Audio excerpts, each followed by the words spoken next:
na papa pe ba mama bazolanda na telita na mandaku na labini ya trop ya labini ya mingi. Alors awa na yo lobi likambo biso to lobi la ka likambo ça etali sans tabou. Donc biso ya obombeza akate to teta ni ko mpati. Na telita mbo na yo lobi la bino sisi likambo etali mbeto. Travail à mbeto. Hein? Tant que tu vas travailler donc il va aussi banana mbeto. Papa na mama ndenge ni bakosi bana mbeto tango za mwasi na ndenge ni bokoki kosi bana. Hein? Papa ndenge no kosi ba mwasi na o, mama pe ndenge ni no kosi ba to ko balwa mbali na mbeto. Yango ni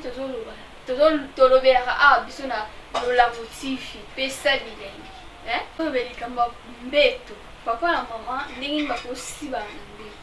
Hein? Donc papa bimi na tonga ki musala atiki mama na ndako.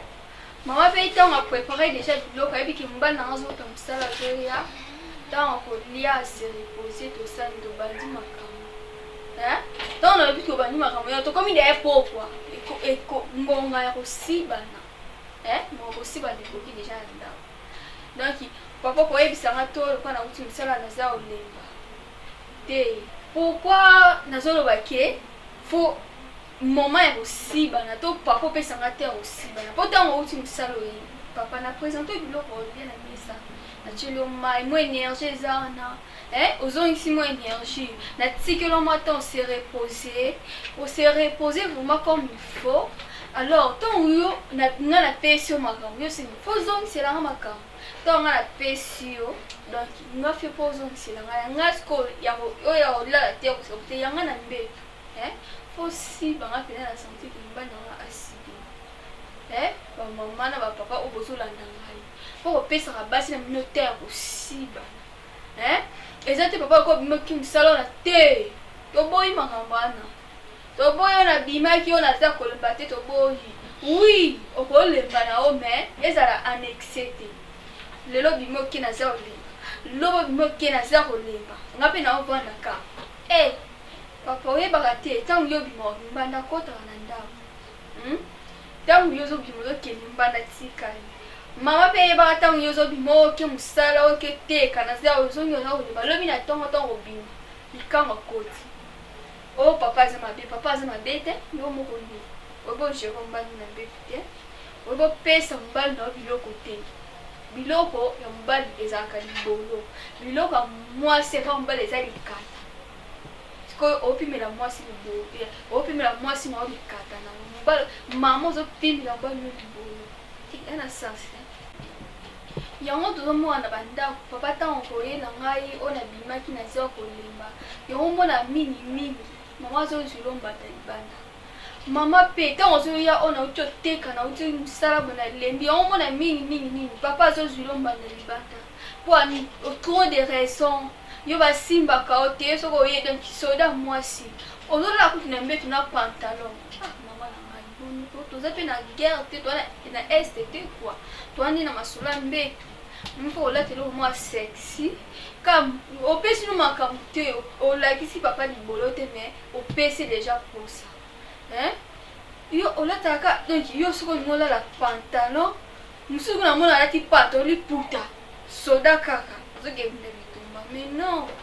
hein? Papa, vous avez un moi si na pantalon bien senti au serré peko. Nga, mon bala bon. Ni na fond le senti na longo le pantalon. Ato za ko lembo aussi ba. Par exemple, ils pour ça na il faut ko kisa. Yo mo na so mbala zo ko kisa pour ça na ngati no bi maka banda. Mama beto ko kisa pour ça papa te papa sa maka banda. Faut koyeba kokokisaka baposa ya mobali na biso mpe kokokisaka baposa ya basi na bino mpo basani batriche libanda te to mpe babima libanda te eza mabe makasi ntango nga nayebi identité ya mobali nanga bien mobali nanga tovanda ne bien na ndako tozovivre asala asibaka nga bien donc namoni mobali akomoyela baraison mo ezanga ntina ntina wana bimi libanda ntango nakenda kuna nayebi identité ya moto ana bien te nayebi état de santé na ye te nagongeki ezwa maladi libanda nasali na melongo so na ndako ekomi so problème grave na relation esengani séparation na couple donc yango nde tozoboya awa biso awa tolingi topesaka toujours baconseil eza toyena biso kopanza te biso toyende kobongisa tozopesa toujours baconseil na likambo etali tobongisa mabala ya bapapa oyo ebebaki na bandako donc papa na mama faut qu'on s'arrange donc bomipesani baidée donc mpe papa boyaki naza kole mama kosilika te faut comprendre ye donc akipe na mosala kuna ya travail faut comprendre mais ezali 2 jours 3 jours te mpone kuma lexe etinda mosu asali asala buzoba libanda eza mabe makasi biso tolingi nde kobongisa na bacouple et puis ntango papa uti mosala ye na ndako puis papa biloko alie ase reposer komi na makambo sikoyo etali likambo aussi bana entre papa na mwasi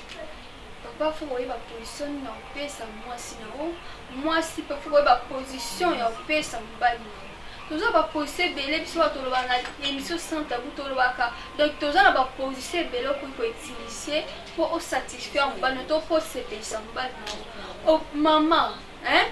okoki kotelema otelemi kaka opesi nsima opesi mobali na osima osali makambo okoki mpe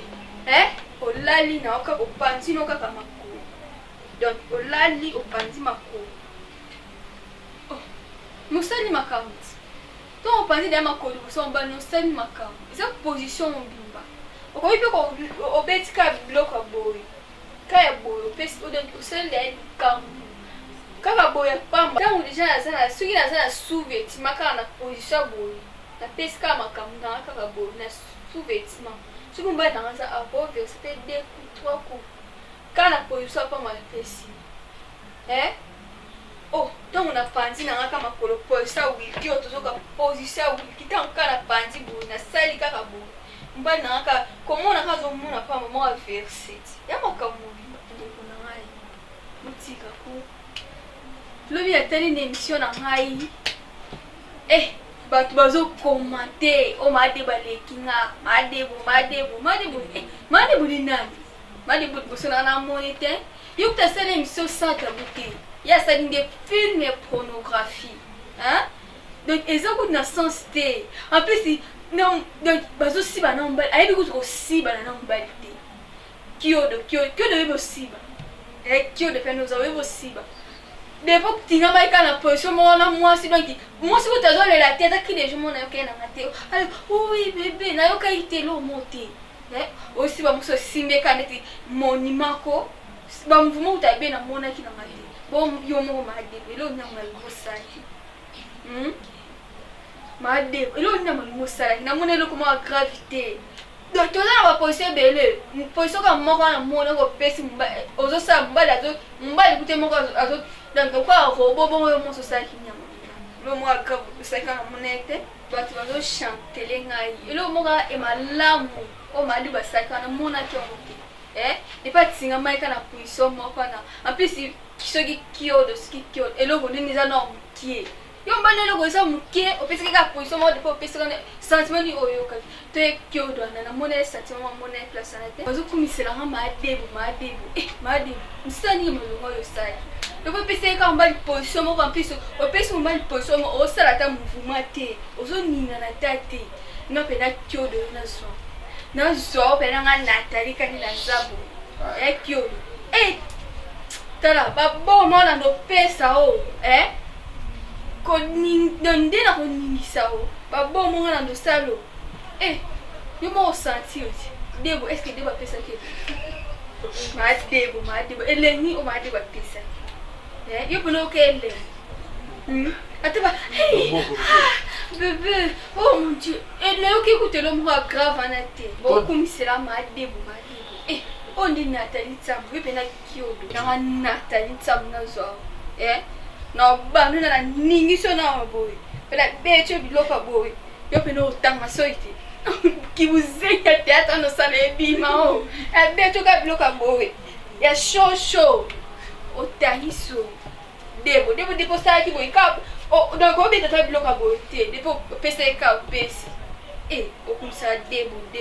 namono te biso oyo tosala bafilme ya pornographie te biso ale tolobelaka émission sans tabou biso alikamba o bafilme bapandi makolo donc osakutelo ma grave te ezogrifele biso awa tozopesa conseil mpona kobongisa mabala bapapa na bamama na ndako tolobela émission sans tabou oyitali kosiba na biso tosala bafilme pornographie te bizogrifele biso madebo ayebosiba te kio ne payebi nde kosiba te atelemaka loko etikete lokola moto abina ntie babela awa nde biso topesa conseil biso awa conseil nde evandi na likambo etali kosiba na likambo etali ya koningisa loketo na mbeto biso awa nde oyi okuti biso na likambo ya filme ya pornographie biso te o mpe bino bozotinela biso bafilme pornographie toboyi na biso toye osala kinumba te topesa nde conseil na bamama mpe bapapa bajeune fille bajeune garçon biso awa likambo ya filme ya pornographie toboyi na biso yo tozotala ngo totinela filme pornographie nakokende ngo eloko nana mokende osala na boyi na ngai oye na likambo ya conseil okuta Nathalie Nzambe na likambo osibana okuta likambo ya filme ya pornographie te toboyi yo nalingi bino ya tro nalingi bino ya mingi bosabone o Nathalie Nzambe fani na bino olinga mingi nga mpe nalela bino ya tro naloba bino ya mingi bambote na bino mpe babayibayi na bino nalinga bino ya tro